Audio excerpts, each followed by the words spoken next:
So I'm backstage with Jason and Adam from So Percussion, minutes after finishing the American premiere of Steve Reich's Mallet Quartet. And I'll ask you more about the piece in a second, but first of all, how does it feel premiering a piece like that? What do you... It's globally, it feels amazing. In the moment, it does also feel amazing.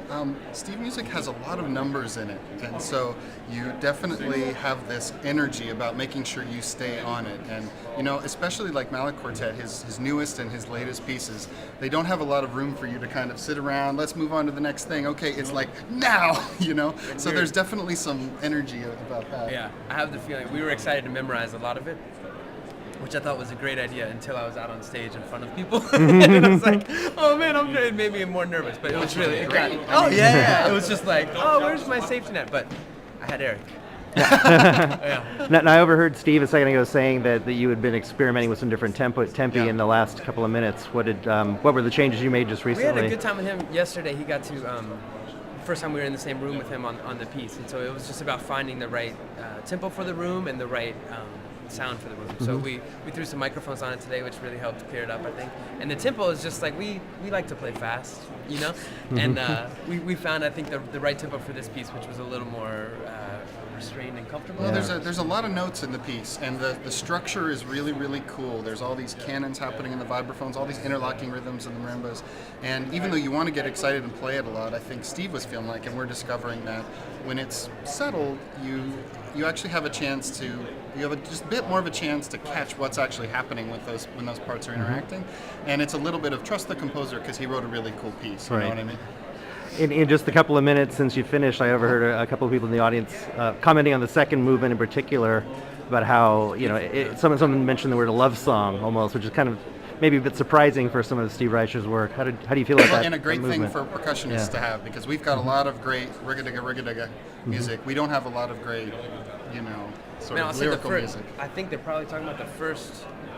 The second movement has these 4 sections, and the first one, I totally feel the same way. Every time we get there, it kind of slows down. It's very slow, melodic piece. There is definitely a melody happening on top of stuff, and the melody is really simple and diatonic and beautiful. And I feel the same way every time I get there, and then the second movement develops in a awesome way. Now, as a non-percussionist, I have to ask you, or is there a difference in the kind of frame of mind you have to maintain when you're playing something that versus something with a great deal of repetitive rhythms that are just subtly changing over time, like in 4 organs or like in drumming, which we'll hear in a little while longer? Well, actually, what kind of a mindset do you have to have? Performing 4 organs is more like the first thing you said, because even though you're holding these long notes, you're counting these additive rhythms. So you're 7, 8, 9, 10, 14, 16. So actually, we try really hard not to be up there going 1, 2, 3, 4, 5 while we're playing 4 organs, because you're supposed to experience this long thing developing.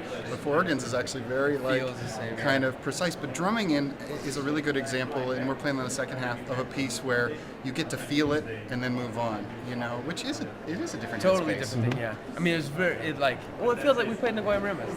This feels like a kind of 15-minute version of Nagoya Marimbas a little bit, because your mind has to be on for that whole time, or else there's very little that's minimal about it. You know what I mean? It's moving around a lot. Now tonight we're hearing an all Reich program with works from throughout his career, from very early to obviously just the other day. And I'm just wondering if you could sort of situate his impact on your own careers and your own lives as musicians over the years. Do you have like 5 hours?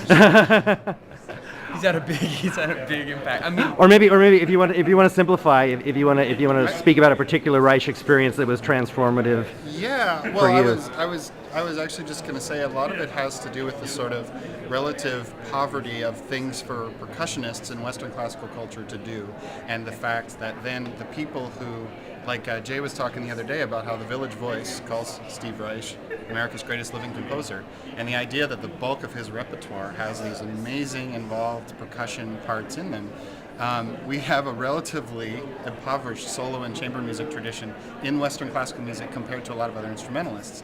So when somebody that good does so much for your instrument, it kind of looms large in your consciousness. Yeah, I think for us, speaking as percussionists, speaking as So Percussion, I think it's a huge impact. And speaking, I think, as creative artists that are at this point in our careers very much relating to a New York tradition.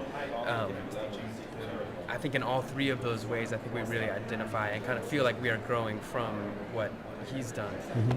And then just as far as what So's been able to do, I mean, we play his music a lot because we love it, and so he's had I think a big impact on kind of all aspects of our careers as a group and just as percussionists.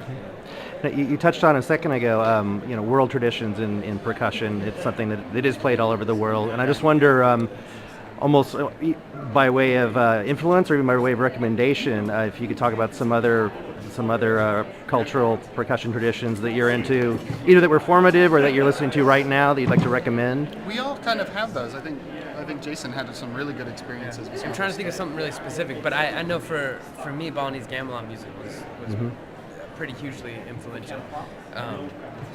And I think you could say the same, I think maybe less directly, but about what Reich was, taking out of. And then, we've all, I think, collectively, and maybe Josh a little bit more, started to learn a little bit about, and I say a little bit about, Western African drumming music, specifically music from Ghana. And I think those two things really, specifically to Reich. But I'd say I know our friend Doug Perkins, who used to play in So, has a bunch of awesome recordings of kalimba music, and I know if I could just sit down and check out that music, that would be a cool thing to do. And then the Kodo drummers, gotta give a shout out. Right. Man, there's all those None Such records, those great, amazing field recordings. That Explorer series? They're amazing, and I don't have a lot of study of other traditions. There is sort of that permeating influence of many others, and through guys like Reich, you actually get that permeating influence. For me, a lot of the fun exposure has been things like those None Such records, and LPs are great for world music. If you still use a record player, anybody who still uses a record player, go to the bin and they're 50 cents, and you're like, I can't believe, because there was this explosion of interest, probably a generation ago.